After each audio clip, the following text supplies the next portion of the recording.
ఇది కూడా తెలంగాణ జాగృతి అధ్యక్షురాలు కల్వకుంట్ల కవితకు సంబంధించిందే. ఒక సంచలన నిర్ణయం తీసుకున్నట్టుగా మనకు తెలుస్తోంది. తెలంగాణ వ్యాప్తంగా కూడా యాత్ర చేయబోతోంది కవిత. అక్టోబర్ చివరి వారంలో ఈ యాత్ర ప్రారంభం కాబోతున్నట్టుగా మనకు సమాచారం అయితే తెలుస్తోంది. తెలంగాణలో అన్ని జిల్లాల మీదుగా ఈ యాత్ర కొనసాగేలా ఒక ప్రణాళికను రచిస్తూ ఉన్నారు. మాజీ సీఎం అలాగే స్వయాన తండ్రి ఫోటోని అంటే కేసీఆర్ ఫోటో లేకుండా తన యాత్ర చేయాలని నిర్ణయించినట్టుగా మనకు సమాచారం అందుతోంది. అందులో భాగంగా ప్రొఫెసర్ జయశంకర్ ఫోటోతో ఒక యాత్ర పోస్టర్లను విడుదల చేశారు. డిజైన్ చేయాలని చెప్పి జాగృతి శ్రేణులకు ఇప్పటికే ఆదేశాలు జారీ చేసినట్టుగా మనకు సమాచారం అందుతోంది. ఇది ఒక పెద్ద డెసిషన్గా మనం చెప్పాలి. స్వయంగా తండ్రి party BRS party TRS party అధినేత కేసీఆర్ ఫోటోని తొలగించి తెలంగాణ మేధావులు అలాగే ప్రొఫెసర్ జయశంకర్ ఫోటోతో తన యాత్రను స్టార్ట్ చేయడానికి ఒక ఫ్లెక్సీని ఒక జెండాని తయారు చేయాల్సిందిగా ఇప్పటికే ఆదేశాలు జారీ చేసినట్టుగా బయటకు వస్తున్న విషయాలు. చాలా మంది విద్యావంతులతో కవిత వరుసగా భేటీలు జరుపుతూ ఉన్నారు. ఎప్పుడైతే లెటర్ బయటకు వచ్చిందో అప్పటి నుంచి కూడా పరిణామాలన్నీ కూడా మారిపోతున్నాయి. దీంతో కవితను ఒకానొక దశలో పార్టీ నుంచి సస్పెండ్ కూడా చేశారు. అయితే తన అధినేత తనకు నాయకుడు దిశానిర్దేశం చేసేవారు ఒక కేసీఆర్ అని అంటూ ఆమె ముందు నుంచి చెప్తున్నప్పటికీ కూడా ఇప్పుడు తీసుకున్న డెసిషన్ మాత్రం చాలా సంచలనం అని చెప్పాలి. బుధవారం యాత్ర పోస్టర్ విడుదల చేయబోతున్నట్టుగా మనకు సమాచారం అందుతోంది.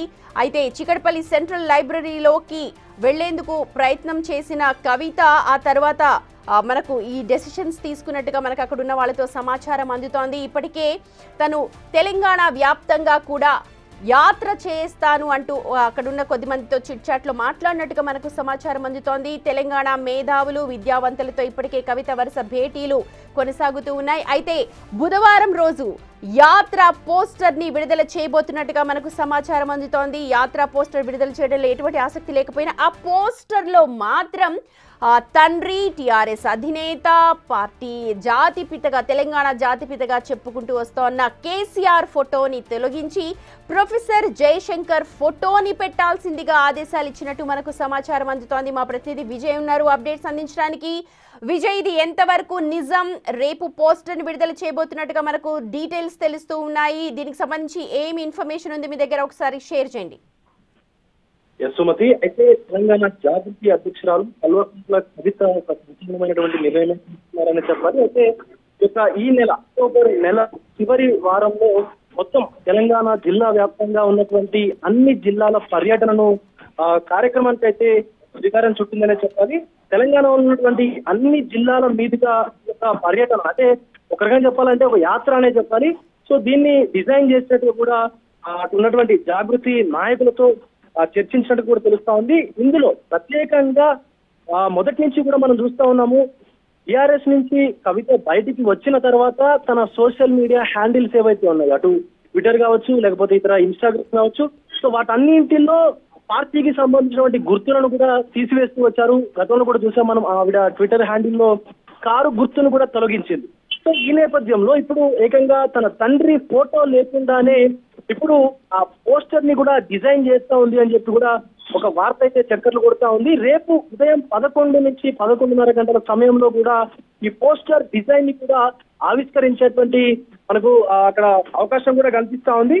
అయితే కేవలం ప్రొఫెసర్ జయశంకర్ గారి ఫోటోతో మాత్రమే ఈ పోస్టర్ ను డిజైన్ చేయాలని చెప్పేసి కూడా జాగృతి కొంతమంది శ్రేణులకు జాగృతి నాయకులకు కూడా ఆదేశాలు జారీ అయినట్టు కూడా తెలుస్తా ఉంది. అయితే ఇంతకు ముందే గత కొంతకాలంగా కూడా అటు ఎమ్మెల్సీ పదవికి రాజీనామా చేసినప్పటి నుంచి బీఆర్ఎస్ నుంచి కొంత కవిత దూరంగా ఉంటున్నప్పటి నుంచి కూడా పూర్తిగా చాలా మంది విద్యావేత్తలతోని మేధావులతో కూడా చర్చిస్తూ అయితే వచ్చింది.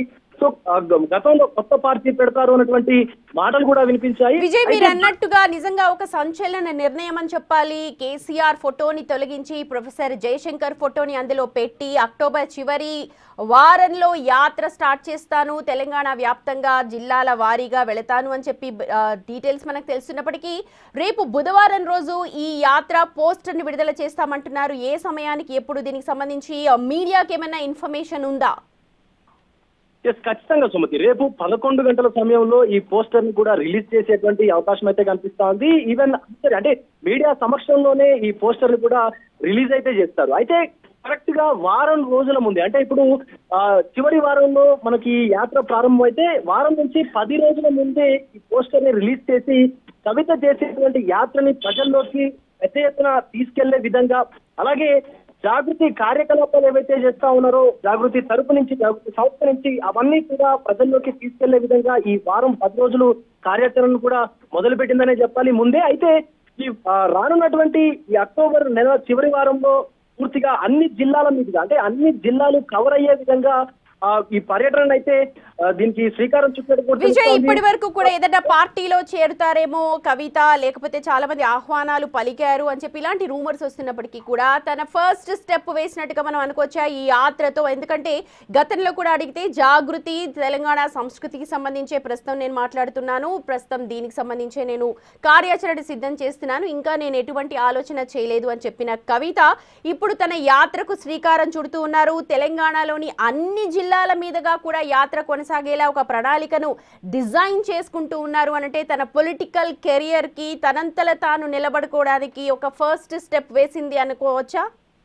Yes, exactly. ఎందుకంటే బీఆర్ఎస్ నుంచి వేరుపడిన తర్వాత, తన పదవికి రాజీనామా చేసిన తర్వాత నాకు కేసీఆర్ ఒక్కడే దేవుడు, నాకు దిశానిర్దేశం చేసేది ఆయనే, నేను ఆయన కూతుర్ని, ఆయన వారసురాల్ని మాత్రమే, అలాగే రాజకీయ పరంగా చూసుకుంటే నేను ఆయన నుంచి అన్ని నేర్చుకున్నానంటూ కూడా మాట్లాడుకొచ్చింది.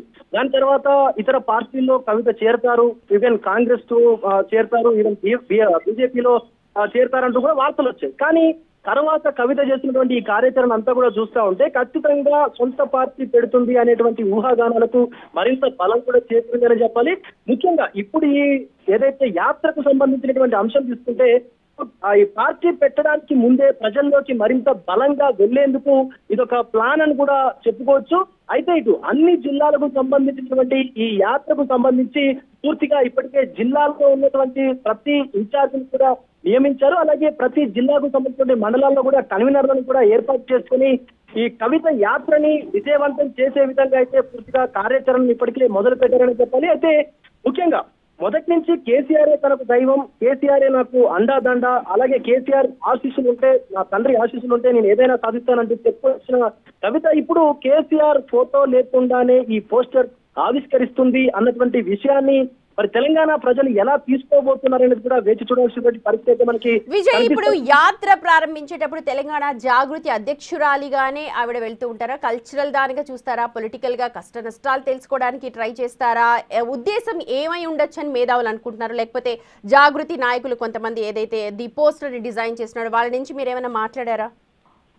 ఎస్, ప్రధానంగా రాజకీయ పార్టీలకు సంబంధించిన రాజకీయ విశ్లేషకుల్లో ఒకే ఒక్క ప్రశ్న అయితే ఉత్పన్నమవుతా ఉంది. మొదటి నుంచి కూడా జాగృతి నుంచి అనేక రకాల సాంస్కృతిక కార్యకలాపాలు చేస్తూ వచ్చినటువంటి కవిత మొట్టమొదటిసారి ఒక రాజకీయ యాత్రనైతే ప్రారంభించారు. సో ఈ రాజకీయ యాత్ర అనేది ప్రజలు ఎలా తీసుకుంటారు? సో మొదట బతుకమ్మ అనేటువంటి ఒక ఎమోషన్ ని తెలంగాణ ప్రజల్లోకి తీసుకెళ్లినటువంటి కవిత ఇప్పుడు ఈ యాత్ర ద్వారా, ఈ యొక్క జిల్లాల పర్యటన ద్వారా జాగృతిని మరింత ప్రజల్లోకి తీసుకెళ్తుందా, లేకపోతే ఇది కేవలం రాజకీయ కోణంలోనే చూస్తారా అనేటువంటి సందిగ్ధత ఇప్పుడు ప్రముఖ రాజకీయ విశ్లేషకుల్లో కూడా ఏర్పడిందనే చెప్పాలి.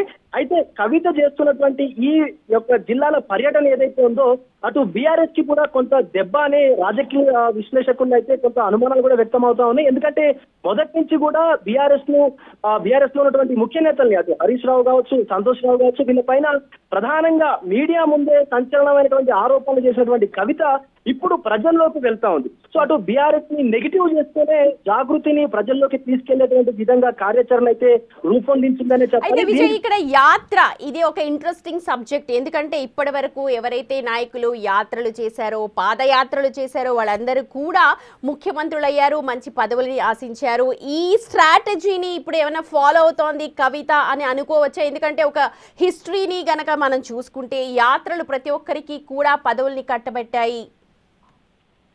ఎస్, ఖచ్చితంగా సుమతి. ఎందుకంటే మనం ఉమ్మడి ఆంధ్రప్రదేశ్ రాజకీయాల్లో చూసుకున్నా, తెలంగాణ ఆంధ్ర విడిపోయిన తర్వాత రాజకీయాలు చూసుకున్నా కూడా ప్రతి నాయకుడు కూడా ప్రజల్లోకి బలంగా వెళ్లే ముందు ఖచ్చితంగా ఇలాంటి యాత్రలు, జిల్లాల పర్యటనలు కావచ్చు, లేకపోతే పాదయాత్రలు కావచ్చు, సో ఇలాంటి బహిరంగ సభలు కావచ్చు, ఇలాంటివన్నీ కూడా పెద్ద ఎత్తున చేస్తూ ఉంటారు. సో ఈవెన్ ఇలాంటి యాత్రల ద్వారా ముఖ్యమంత్రులైన వాళ్ళు ఉన్నారు, ఉప ముఖ్యమంత్రులైన వాళ్ళు ఉన్నారు, రాజకీయంగా చాలా లబ్ధి పొందినటువంటి నాయకులు అయితే ఉన్నారు. సో ఇదే తరహాలో ఇప్పుడు ఇదే కాన్సెప్ట్ ని కవిత కూడా తన రాజకీయ జీవితంలో అమలు చేస్తుందనే చెప్పాలి. ఎందుకంటే గతంలో చూసుకున్నట్లయితే చాలా మంది ముఖ్య నేతలందరూ కూడా ఈ ఫార్ములానే, ఈ స్ట్రాటజీనే ఫాలో అయ్యారు. సో ఇప్పుడు తాను కూడా ఇదే స్ట్రాటజీని అమలు చేస్తే ఖచ్చితంగా తెలంగాణలో రాబోయే రోజుల్లో తాను పెట్టాలనుకున్నటువంటి సొంత పార్టీ కావచ్చు, లేకపోతే జాగృతినే తెలంగాణ జాగృతి అనేటువంటి పేరుతో పార్టీని లాంచ్ చేస్తుందో కావచ్చు. సో తాను పెట్టాలనుకున్నటువంటి, తాను తీసుకోవాలనుకున్న నిర్ణయం ఏదైతే ఉందో, పార్టీ ఏదైతే ఉందో, దాన్ని రాజకీయంగా తెలంగాణ రాష్ట్ర రాజకీయాల్లో తన పార్టీ లేకుండా రాష్ట్ర రాజకీయాలు లేవు అనే విధంగా ముందుకు వెళ్లేటువంటి కార్యాచరణ ఇప్పటికే కవిత మొదలు పెట్టినట్టు కూడా తెలుస్తోంది. దీనికి సంబంధించి కార్యాచరణ అంతా కూడా సిద్ధమైపోయింది. రానున్నటువంటి ఈ వారం 10 రోజుల్లో పూర్తిగా పోస్టర్స్ కావచ్చు, అలాగే ఏదైతే పాదయాత్రకు సంబంధించినటువంటి షెడ్యూల్ కావచ్చు, సో ఇతర అన్ని కార్యక్రమాలు కూడా ఎక్కడెక్కడ ఏ జిల్లా నుంచి ఏ జిల్లాకు వెళ్ళాలి, మొదట ఎవరిని కలుసుకోవాలి, అలాగే ఆ జిల్లాలో ప్రధానమైనటువంటి సమస్యలు ఏమున్నాయి, ఆ సమస్యల్ని ప్రభుత్వం దృష్టికి ఎలా తీసుకువెళ్లాలనేటువంటి దానిపైన కూడా పూర్తిగా ఒక కార్యాచరణని సిద్ధం చేసుకొని కవిత రానున్నటువంటి ఈ వారం 10 రోజుల్లోనే, అంటే ఈ నెల ఆఖరులోనే పూర్తిగా అన్ని జిల్లాల పర్యటనను కూడా ముగించేటువంటి అవకాశం కూడా కనిపిస్తుంది. అయితే విజయ్, కేసీఆర్ కుమార్తెగా ఇన్నేళ్ల పాటు ఒక ఇమేజ్ ని క్రియేట్ చేసుకున్న కవిత, తనకంటూ చరిష్మా ఉంది, కాదనలేదు. కానీ కేసీఆర్ కూతురుగా బ్రహ్మరథం పట్టారు. కొంతమంది మంత్రులు స్వయంగా ప్రెస్ మీట్ పెట్టి మాకు రాని పదవులు కూడా కవితకి ఇప్పించాం, తనకి గౌరవం ఇచ్చాం కేసీఆర్ కూతురు కాబట్టి, కానీ అది నిలబెట్టుకోలేదు అన్నారు. అవన్నీ పక్కన పెడితే ఇప్పుడు ప్రజల్లోకి వెళుతున్నారు యాత్ర రూపంలో. ఎలాంటి ఛాలెంజెస్ ఫేస్ చేసే అవకాశం ఉంది? కేసీఆర్ కూతురుగా అయితే బాగా ప్రాబల్యం పొందారు. ఎస్, ఖచ్చితంగా. ఎందుకంటే ఈ తెలంగాణ రాష్ట్రానికి మొట్టమొదటి ముఖ్యమంత్రి అయినటువంటి కేసీఆర్ కూతురిగా అనేక సార్లు కూడా కవిత గుర్తింపును పొందారు. ఈవెన్ అలాంటి గౌరవ మర్యాదలన్నీ కూడా ఆవిడ దక్కించుకున్నారు. కానీ ఇప్పుడు కేసీఆర్ ను కాదని, అంటే బీఆర్ఎస్ ను కాదన్న తర్వాత నుంచి కూడా చాలా మంది బీఆర్ఎస్ సంబంధించినటువంటి కార్యకర్తలు కావచ్చు, ముఖ్య నాయకులు కావచ్చు, కవిత పైన డైరెక్ట్ గానే కామెంట్స్ చేస్తూ వచ్చారు. ఈవెన్ ప్రెస్ మీట్లు పెట్టి కూడా ఆవిడ పైన మాట్లాడుకుంటూ వచ్చారు. కానీ ఇప్పుడున్నటువంటి సెనేరియో చూసుకున్నట్లయితే బీఆర్ఎస్ కు దూరంగా ఉంటూనే తన అన్నకు కేసీఆర్ కు దగ్గరయ్యేందుకు కవిత ప్రయత్నించింది. ఈవెన్ తన రాజీనామా రోజు పెట్టినటువంటి ప్రెస్ మీట్ లో కూడా అనేక మార్లు అన్న నీకు నేను చాలా సార్లు చెప్పాను, నాన్న నేను కూడా మీకు చాలా సార్లు చెప్పాను, ఇలా హరీష్ రావు, సంతోష్ రావు మీ పక్కనే ఉంటూ మిమ్మల్ని గోతిలో పడేసేటువంటి పనులు చేస్తా ఉన్నారంటూ కూడా అనేక మార్లు, అంటే పలుమార్లు చెప్తూ వచ్చింది. సో బీఆర్ఎస్ కు దూరంగా ఉంటూ తన కుటుంబానికి దగ్గరయ్యేందుకైతే కవిత ప్రయత్నించిందనే చెప్పాలి. కానీ ఇక్కడ ఉన్నటువంటి తెలంగాణ సమాజం ఎవ్వరు రాజకీయంగా కొత్త పార్టీ పెట్టినా, లేదా ఎవరైనా ప్రజల కోసం ఆలోచించేటువంటి వ్యక్తి ఎవరొచ్చినా కూడా తెలంగాణ ప్రజలు ఖచ్చితంగా బ్రహ్మరథం పడతారు. కానీ ఇక్కడ ఉన్నటువంటి సిచ్యువేషన్ చూసుకున్నట్లయితే ఆల్రెడీ టీఆర్ఎస్ గా రూపాంతరం చెందింది. ఒక ఎస్టాబ్లిష్ అయినటువంటి పార్టీ నుండి బయటకు వచ్చి తాను మళ్ళీ సొంత పార్టీ పెట్టే విధంగా కార్యాచరణ మొదలుపెట్టింది. కాబట్టి ప్రజలు ఖచ్చితంగా ఆలోచిస్తారు. కేసీఆర్ ఉన్నటువంటి బీఆర్ఎస్ ఒకవైపు, అలాగే కాంగ్రెస్ బీజేపీ ఒకవైపు, ఇప్పుడు కవిత పార్టీ ఒకవైపు ఉంటుంది. కాబట్టి ఖచ్చితంగా మద్దతు ఎటు ఇవ్వాలనేటువంటి సందిగ్ధంలో కూడా ప్రజలు పడ్డారని చెప్పాలి. ముఖ్యంగా కవిత చేసేటువంటి ఈ ఏదైతే ఉందో, ఈ జిల్లాలో పర్యటన ఉందో, సో రానున్నటువంటి రోజుల్లో తెలంగాణ రాష్ట్ర రాజకీయాల్లో అయితే మార్పును నిలిపేటువంటి అవకాశం కనిపిస్తుంది. Right Vijay, thank you so much. మొత్తానికి కవిత ఒక సంచలన నిర్ణయాన్ని తీసుకున్నారు. తను అక్టోబర్ చివరి వారంలో తెలంగాణ జిల్లాల్లో యాత్ర చేపట్టాలని చెప్పి నిర్ణయించుకున్నారు. ఇప్పటికే వారం 10 రోజుల నుంచి తెలంగాణ మేధావులు, విద్యావేత్తలతో ఆమె సమాలోచనలు జరుపుతూ ఉన్నారు. తెలంగాణ జిల్లాలన్నింటినీ కలుపుతూ తన యాత్రను కొనసాగించాలంటున్నారు. రేపు అంటే బుధవారం రోజు ఒక పోస్టర్ ని కూడా విడుదల చేయబోతున్నారు. అయితే ఇక్కడ ఇంట్రెస్టింగ్ పాయింట్, ఎందుకంటే ఆ పోస్టర్ లో ప్రొఫెసర్ జయశంకర్ మాత్రమే ఉండబోతూ ఉన్నారు. తన అధినేత, జాతిపిత అయిన తెలంగాణ జాతిపిత అయిన కేసీఆర్ ఫోటో కాకుండా తెలంగాణ సాధించిన ప్రొఫెసర్ జయశంకర్ ఫోటోని అక్కడ పెట్టి తన యాత్రను కొనసాగించాలని నిర్ణయం తీసుకున్నారు. మరి రేపు నిజంగానే అక్టోబర్ చివరి వారంలో యాత్ర ఉంటుందా? రేపు పోస్టర్ విడుదలైన తర్వాత ఇంకెన్ని ఆలోచనలు వస్తాయి, ఇంకా దాని మీద ఎలాంటి చర్చ ఉంటుందో మనం చూడాలి. మొత్తానికి తన యాత్ర ద్వారా ప్రజల దగ్గరకు వెళ్లాలని కవిత నిర్ణయించుకున్నట్టుగా మనకు సమాచారం తెలుస్తోంది.